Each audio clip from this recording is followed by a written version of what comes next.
Straight ahead, pressure campaign. A North Texas union is among hundreds of organizations and companies calling on Congress to end the government shutdown. We hear from them and people who rely on the SNAP food assistance program, which is now set to run out of money. Quit playing games and just do your job. Name game. Colin Allred and James Tallarico tout their endorsements as they vie for the Democratic nomination for U.S. Senate. What they say about the potential for Dallas Congresswoman Jasmine Crockett to jump into the race. And turning back time. We got an extra hour of sleep last night, but one effort to lock the clock may have just been killed. Good morning. I'm Jack Fink. Get your fix for Texas politics. Eye on Politics on CBS News Texas starts now.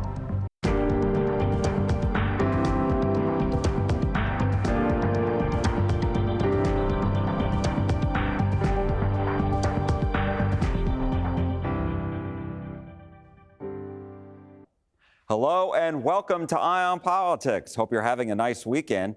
We begin with the political calendar, which is intensifying. Tuesday, November 4th is Election Day. And as we've told you, 17 constitutional amendments are on the ballot. And there's a special election for State Senate District 9 in Tarrant County. And the next very important date comes just 4 days later on Saturday, November 8th.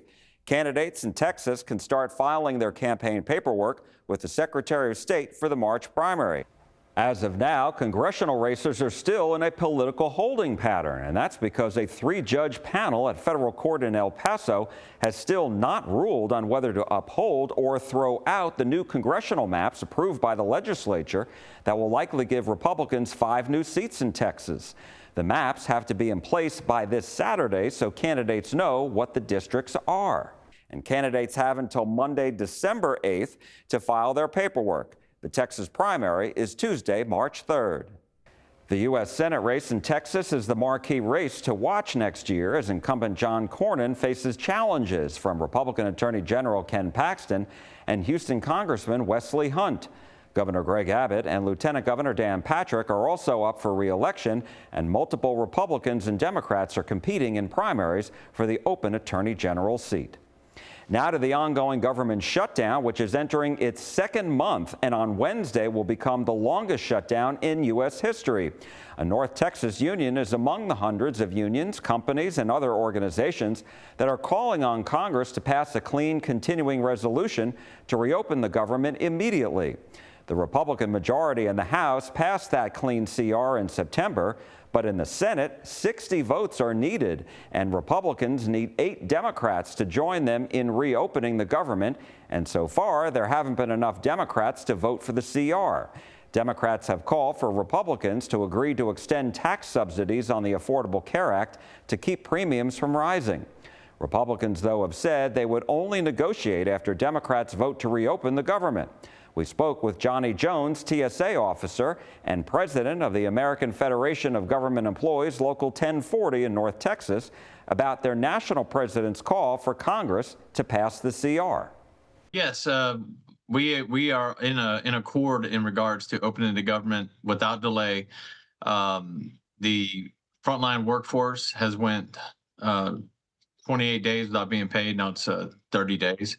At that particular moment. So yes, we are fully in agreement of opening the government and allow them to negotiate what they need to negotiate and stop using TSA officers and other federal employees as pawns. And I know that your national president did this on Monday, and here we are on a Thursday, several days later, and still the government is not reopened. Congress has not passed a clean resolution. I should say the Senate has not passed a clean continuing resolution. So what's your reaction? What's your message? Well, it is time to open the government. The federal employees are being held, our paychecks are being held hostage. We don't want a rain check. We need a paycheck like today, not tomorrow. We just want to see the politicians do their job. We all took the oath to protect and uphold the Constitution of the United States. They did as well. We just ask that they do their job so we can do ours. The fact that you haven't gotten paid. So how big of a concern is that? How are you going to put food on the table? Some employees are like, well, I'll be okay. I'll be in good shape for another couple weeks. But I do have coworkers that don't have any food. I have coworkers that have $1.98 in their bank account. I have coworkers that are, going to food trucks and food pantries after they get off work. We are trying to organize those things locally, but it's very difficult logistically to get these food trucks to the work sites. Me personally, my family, we've actually started liquidating some stocks and other assets to make sure we have ample cash available, because as the leader of the workforce, I plan on going to work no longer how long this shutdown is, to show my face, to make sure everybody knows that I'm in this fight with them. We keep hearing this may be an issue of people not showing up. Have you experienced that? I'm going to say that the amount of people that have not been able to come to work, I don't have the exact number, but it's definitely upticking. And it's not because they're ill, it's because they no longer have the funds to come to work, or they have to make other arrangements. But if this goes on for much longer, the biggest question is, just as anybody's watching this program, is how long could you physically go to work without being paid? Next week, if we don't get paid, that would be 2 full paychecks that we didn't receive, and we got a half a paycheck in October. So this would be near impossible for most people. On Friday, 2 federal judges ruled that the Trump administration must continue funding the SNAP food assistance program. Benefits were set to run out November 1st because the government said it doesn't have the more than $8 billion to fully fund the program this month.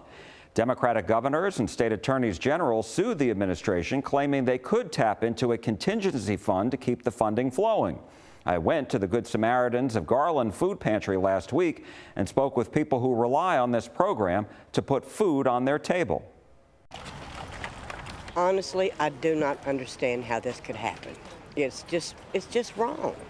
73-year-old Linda Mitchell says she survived a heart attack and cancer, and that she should not have to go hungry because of the ongoing government shutdown. It's not right. It's not fair.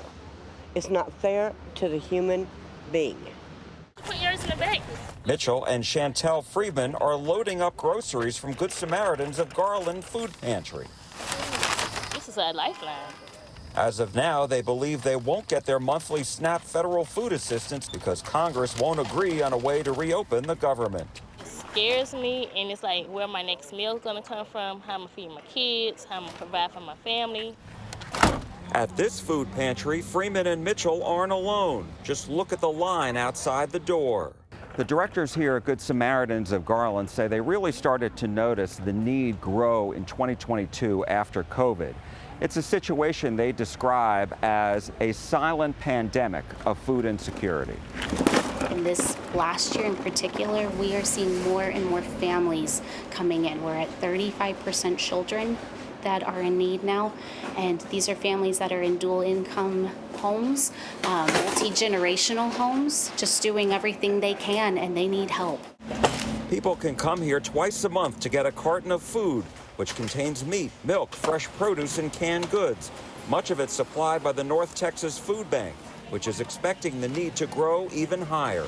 Our service area, our 12-county service area, has about 460,000 people who are on SNAP. If those people don't get their SNAP benefits, they're going to go to one of our 500 partner agencies to get assistance. Both Mitchell and Freeman say they're relieved they can come here for help. It makes me feel really, really good because it is truly a godsend. They have a message for Congress and the president.